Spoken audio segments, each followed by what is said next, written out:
de la OCDE. Entonces, y aquí cabe resaltar que lo que ha ocurrido con la política educativa, fundamentalmente después de la mal llamada reforma educativa de Enrique Peña Nieto, es que se ha tratado de imponer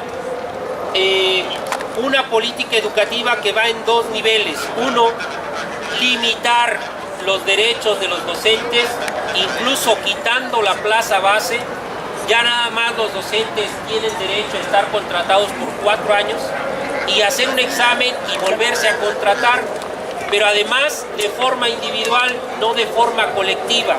Es decir, la plaza base, con la reforma peñista se trató de limitar y acabar con ella, que implica el contrato de forma permanente, pero además el contrato de forma colectiva. Por otro lado, se impuso la evaluación punitiva que pretende expulsar a los docentes de las diferentes escuelas. Pero algo muy particular que pretende esta reforma, que se hizo al artículo 3 y 73 de la Constitución, es privatizar la educación pública. Y si ustedes han escuchado que en alguna de las escuelas donde están sus hijos se inscribió en el programa Escuelas al 100, lo que se pretende en este programa es hipotecar la propiedad de la escuela, el terreno de la escuela, con deuda pública para construir lo que sea necesario en las escuelas: salones, baños, mantenimiento, entre otras cosas. ¿Qué significa hipotecar? Pues que en un momento dado al que se le debe ese dinero, que es a través de la bolsa de valores, se puede reclamar la propiedad de la propia escuela. Cuando la Constitución marca que quien está obligado a dar la educación en nuestro país pública es el Estado. ¿Quién tendría que estar financiando la construcción, la reparación, el mantenimiento de las escuelas? Es el Estado en sus 3 niveles. Lo que se pretende con Escuelas al 100 es mandar a deuda pública estos gastos. Entonces, lo que ha habido durante la reforma, durante la política neoliberal con relación a la educación, es pretender privatizar la educación, quitar derechos a los docentes, pero por otro lado, ahora con el nuevo modelo educativo que entró en vigor en este ciclo escolar, ahora se habla de que solamente va a haber aprendizajes clave. ¿Qué significa eso? Que ya no te van a enseñar la historia de México, solamente te van a enseñar el nombre de Miguel Hidalgo, te van a enseñar las fechas, te van a enseñar, obviamente a los niños, los acontecimientos más importantes sin conocer los procesos que tienen los diferentes contenidos y aprendizajes.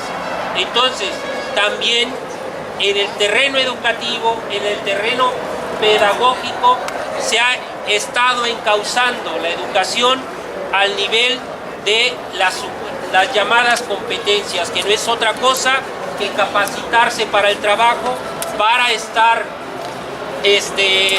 ahora sí capacitado para entrar a las empresas transnacionales en nuestro país. Y se le ha quitado el carácter de humanista, se le ha quitado el carácter de estético, el carácter también ético a la educación. Entonces, ha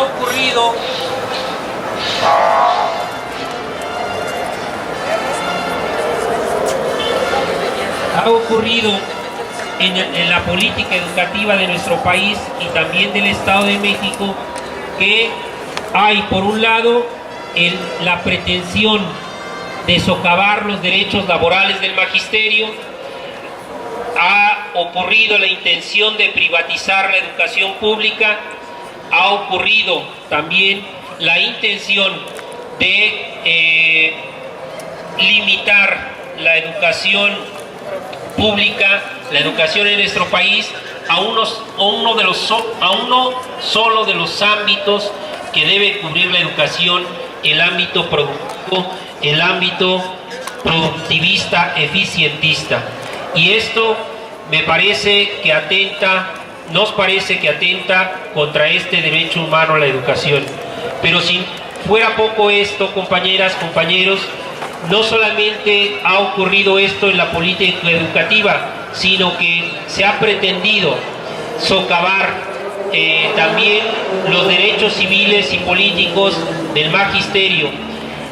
¿A qué me refiero con esto? Que se ha criminalizado la protesta magisterial, se ha criminalizado en el caso del Estado de México la formación de las escuelas a través de las comunidades.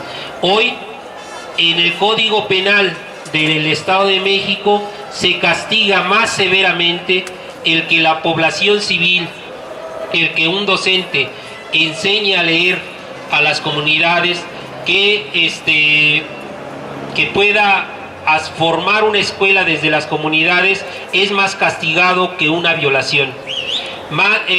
Actualmente, quien se atreva a hacer escuelas desde las comunidades, y por cierto ahí los de la Escuelita del Agua están en la mira, quien pretenda educar sin consentimiento del gobierno está en el Código Penal catalogado como delincuente. 15 años de prisión a servidores públicos, es decir, a los docentes, a los maestros, 30 años de prisión si no damos clases, formamos escuelas con el permiso y consentimiento del gobierno. Esto se llama la ley penal, la cual debe ser abrogada. La ley penal, que es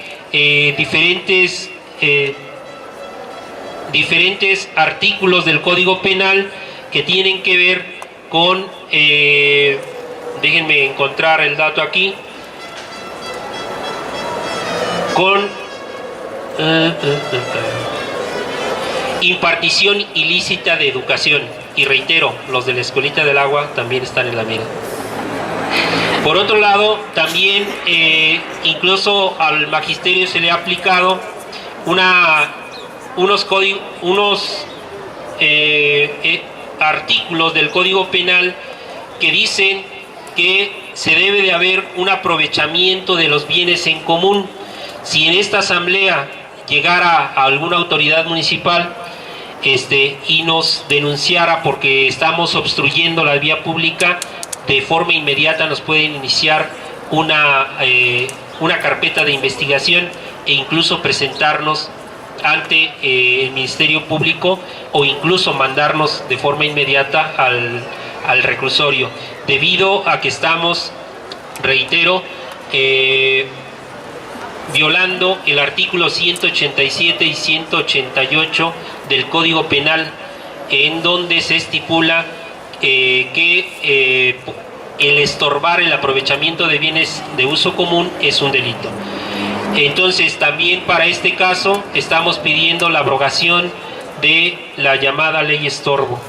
Por otro lado, a unos días de concluir la legislación, la legislatura anterior en este estado, se aprobó una ley que privatiza el servicio de salud para todos los servidores públicos en el Estado de México. Estamos hablando de la ley del ICEMIN, que se modificó en meses pasados. En esta ley que pretende imponer las AFORES a nivel del Estado de México, provoca en primera instancia el aumento de las cuotas de los trabajadores al servicio del Estado, incluidos los profesores, el aumento de las cuotas hacia el ICEMIN, tanto de salud como de servicio del retiro. Entonces, primero atenta contra el salario de los trabajadores al servicio del Estado. Por otro lado, privatiza este derecho que tienen todos los trabajadores a nivel internacional de tener una pensión digna, de tener un retiro digno, porque estos recursos se los entregarán los bancos privados a través de las Afores. De igual forma, entonces, estamos solicitando que esta ley del ICEMIN sea abrogada y que por lo menos se regrese a la ley anterior en donde no estaban estipuladas las Afores.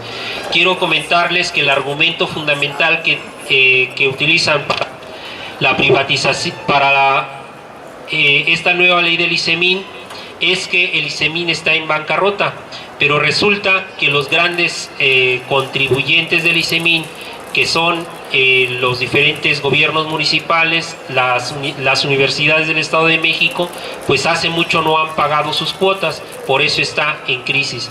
Pero además es un espacio que ha sido saqueado para seguramente financiar las campañas políticas de los diferentes candidatos. Entonces, también junto con esta solicitud de abrogación de la nueva ley de seguridad social, estamos exigiendo que haya una auditoría externa a las finanzas, no solamente del último año, sino de los últimos años del ICEMIN, para saber qué ha ocurrido con los recursos que a los trabajadores sí se nos descuenta, pero que las diferentes instituciones no pagan. Y finalmente, compañeros, les decía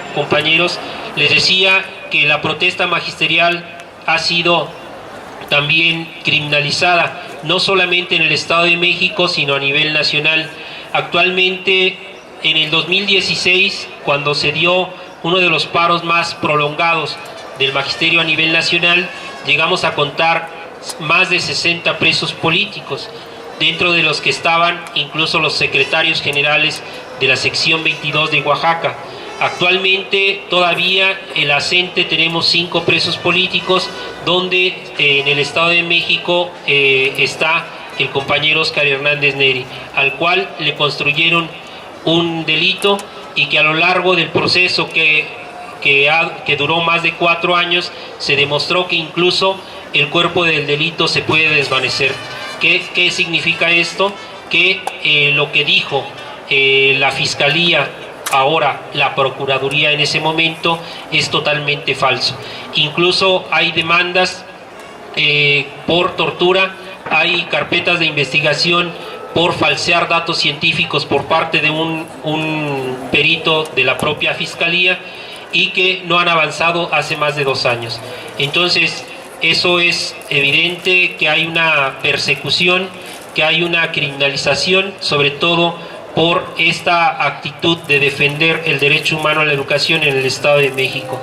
Entonces, por lo cual, evidentemente también estamos, como lo hemos hecho durante más de 4 años, exigiendo la libertad inmediata del profesor Óscar Hernández Neri, recluido en el penal de Molino de Flores en Texcoco, en este estado. Y en ese sentido nos sumamos al reclamo, compañeras, compañeros, de la libertad de los 16 presos políticos que existen en el Estado de México. En ese sentido, me parece que tenemos que proponer al legislativo una ruta para la libertad de los presos políticos del Estado de México, que tiene que ver en principio con el reconocimiento desde el legislativo de la existencia de los presos políticos, de la revisión minuciosa de los procedimientos amañados que se han utilizado para mantenerlos en la cárcel, incluso de pensar en una posibilidad de que haya una amnistía desde el legislativo hacia los presos políticos de nuestro estado. Y compañeras, compañeros, no quiero terminar mi participación sin solicitarles que me acompañen en esta consigna. ¿Qué quieren los presos políticos del Estado de México? ¿Qué quieren los presos de Jalisco? ¿Qué quieren los presos de Salazar? ¿Qué quieren los presos del magisterio? ¡Libertad, libertad! ¡A los presos por luchar! ¡Libertad, libertad! ¡A los presos paso al siguiente y último eje temático, que es pueblos indígenas, y posteriormente iniciamos con una ronda de participaciones por cada uno de los ejes temáticos. Ok. En cuanto al eje temático de pueblos indígenas, nos parece muy importante pues el reconocimiento de los pueblos indígenas, ¿no? Actualmente en el Estado de México no se reconoce a todos los pueblos indígenas que habitan en el municipio, ya sea que sean pueblos originarios o sean pueblos o comunidades que se asentaron derivado de la migración, ¿no? Entonces la primera exigencia o la primera petición de nuestra propuesta legislativa es que se reconozca a los pueblos indígenas sin que se necesite la intervención o el reconocimiento de instituciones como el CEDIPIE o la CDI, ¿no? Por ejemplo. Otra petición respecto a pueblos indígenas es el cese a la invasión a los territorios y cuerpos de agua de los pueblos indígenas. En el Estado de México, diversos pueblos indígenas se han visto afectados por megaproyectos que ponen en riesgo sus territorios y sus cuerpos de agua, ¿no? Tenemos el ejemplo de Huitzilapan, de San Francisco Xochicuautla, de Ayotusco, que fueron despojados de sus territorios para la construcción de la autopista Toluca-Naucalpan sin una consulta previa. También, por ejemplo, pueblos indígenas afectados por el paso del tren interurbano, pueblos originarios que también están siendo afectados por la construcción, las obras secundarias del nuevo aeropuerto. Entonces es otra de las propuestas que tenemos, o más bien de las exigencias, el cese a la invasión a los territorios y los cuerpos de agua de los pueblos indígenas. También sabemos que hay pueblos indígenas que tienen sistemas comunitarios de agua y que también se están enfrentando a la municipalización del agua. Entonces, la siguiente propuesta es también que se tomen en cuenta tratados internacionales en materia indígena, que nos dan una guía de cómo se debe legislar en materia indígena, de cómo los pueblos indígenas deben acceder a la justicia. Esto nos parece muy importante, justamente porque en el Estado de México no se conoce, no hay leyes, no hay jueces en materia indígena, y entonces ocurre lo que pasa en Tlañizco, que por falta de conocimiento de los costumbres de los pueblos indígenas, de las formas organizativas de los pueblos indígenas, se criminaliza a los defensores, se criminaliza a los pueblos indígenas y no se les reconoce como tal. Incluso, por ejemplo, se sigue estigmatizando y se sigue discriminando a las personas pertenecientes a los pueblos indígenas. Entonces esa es la siguiente propuesta, que se armonice con tratados internacionales, que los jueces se capaciten en materia indígena y serían las propuestas en materia indígena.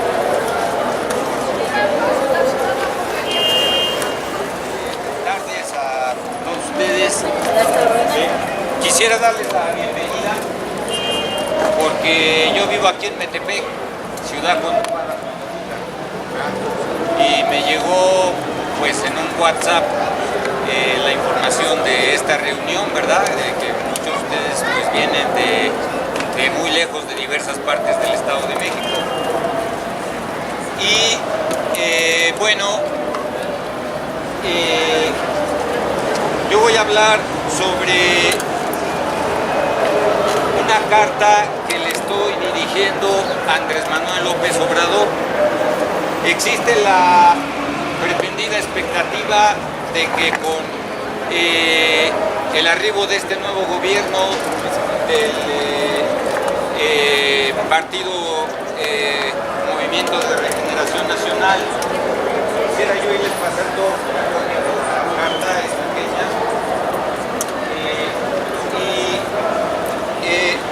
cuando yo se las lea y después tengo algunas copias más para quienes quieran observar alguna, van a ver que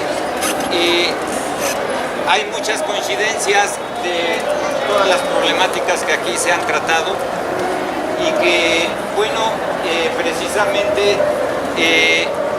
como ciudadanos pues estamos ocupándonos, ¿verdad?, de cómo es que efectivamente con este nuevo gobierno se van a ir resolviendo todas estas problemáticas. Voy a pasar a dar lectura a la carta, es solamente de página y media, y dice así: Estado de Metepec, Estado de México, a 2 de octubre de 2018. Aunque muchos de los firmantes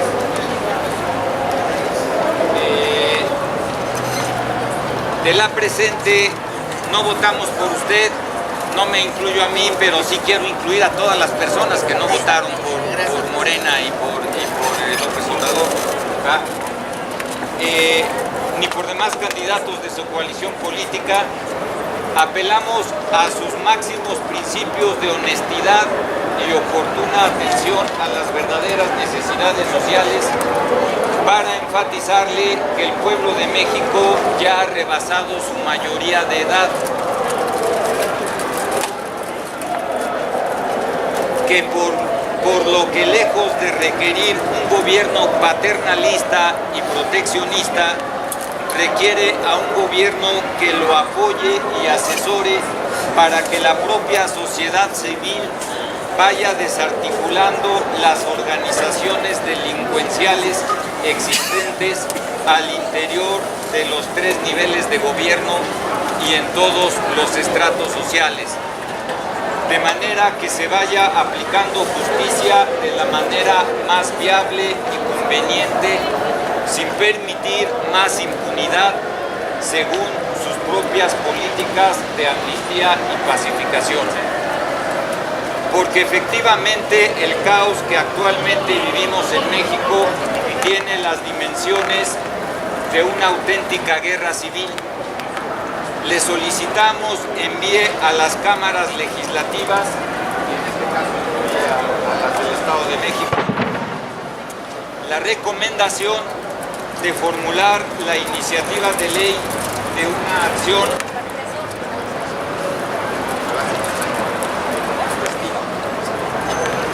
y entonces decía la recomendación de formular la iniciativa de ley de una acción preventiva a la ley de transparencia que obligue a gobernantes y funcionarios, bajo pena de ser destituidos y procesados, a consensuar proyectos, presupuestos y aplicación de recursos antes de ejercerlos ante la libre y voluntaria participación ciudadana.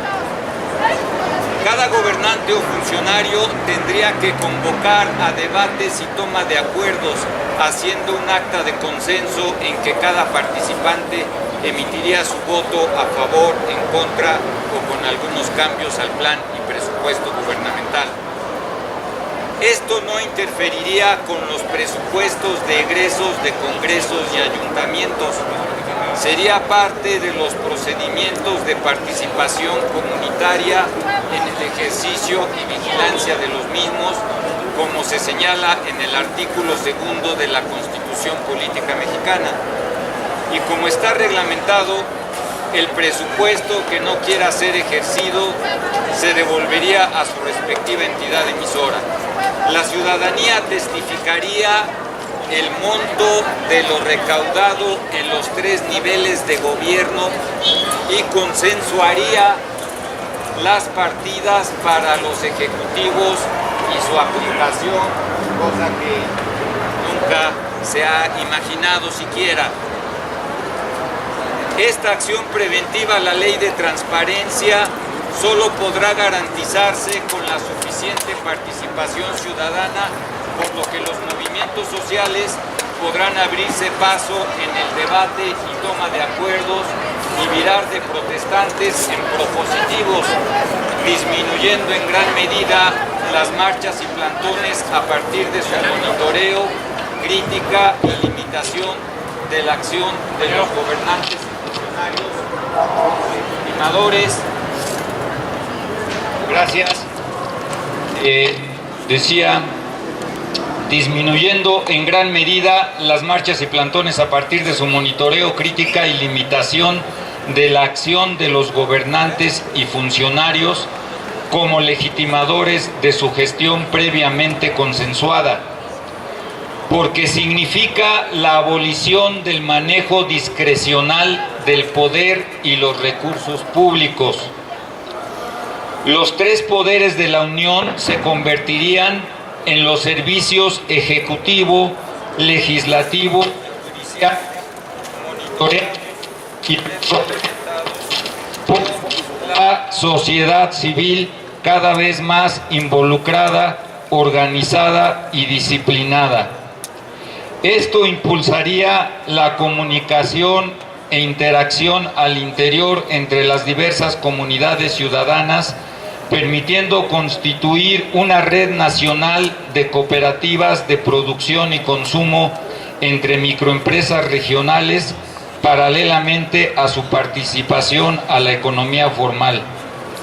En cada cooperativa, las empresas se proveerán entre sí de sus productos y servicios, de modo que cada semana las que hayan consumido más de lo que hayan proveído pagarán su adeudo con servicios de rescate ambiental, producción agropecuaria, salud pública, seguridad, educativos, artísticos, culturales, deportivos, orientación legal o de cualquier tipo, etcétera, que requieran las comunidades de la cooperativa, y para mantener activo un foro ciudadano nacional entre la red de cooperativas.